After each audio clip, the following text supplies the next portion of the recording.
মশলাদার আলুর দম জল ছাড়া ট্রাভেলে নিয়ে যাওয়ার জন্য অনেকক্ষণ থাকবে ভালো। হাই এভরিওয়ান, আমি উমা বলছি উমস কুকিং ল্যাব থেকে। সবাই ভালো আছেন তো? একটা আলুর দমের মশলা প্রথমে বানিয়ে নিতে হবে। মৌরি, জিরে, 5 ফোড়ন 1 টেবিল স্পুন করে, আর 1/4 টিএসপি নিতে হবে রাঁধুনি, ভীষণ ভালো গন্ধ হয়। 4-5টা শুকনো লঙ্কা, একটা তেজপাতা, গোলমরিচের দানা 10-12টা, লবঙ্গ 4-5টা। ড্রাই রোস্ট করে নিয়ে মিক্সার গ্রাইন্ডারে গুঁড়ো করে রাখতে হবে। এয়ারটাইট কন্টেনারে অনেক দিন 2-3 মাস রাখা যাবে।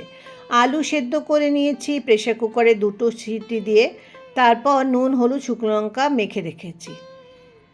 মশলা তৈরি হয়ে যাবার পর আমি দেখাচ্ছি কি দারুণ একটা অ্যারোমা বেরোবে।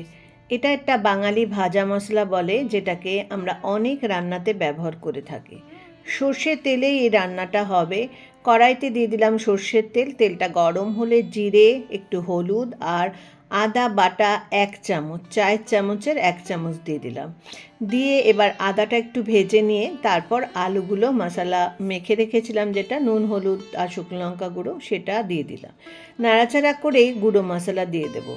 1 চামচ জিরে গুঁড়ো, 1 চামচ ধনে গুঁড়ো, 1/2 চামচ শুকনো লঙ্কা গুঁড়ো, 1/2 চামচ হলুদ গুঁড়ো, বা পরিমাণটা আপনাদের নিজের মতো করে দিতে পারেন।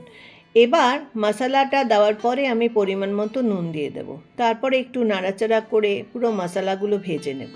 কিন্তু মশলাগুলো দেওয়ার পর আলুটা খুব ড্রাই হয়ে যাবে। এখানে আমি ব্যবহার করেছি টমেটো সস। যেহেতু ট্রাভেলের জন্য বানাচ্ছি, তাই টমেটো সস দিলে এটা অনেকক্ষণ পর্যন্ত ভালো থাকবে। আর দিয়ে দিলাম সাদা তেল 1 টেবিল স্পুন পর্যন্ত। তাহাতে এটার মধ্যে একটা ময়েশ্চার আসবে আর এটা সফটও থাকবে, কিন্তু সহজে খারাপও হবে না। লাস্টে ধনে পাতা ছড়িয়ে দিলাম। ট্রাভেলের জন্য খুবই ভালো, অনেকক্ষণ সময় এটা থাকবে। রেসিপিটা ভালো লাগলে ভিডিওটা একটা লাইক করে দেবেন।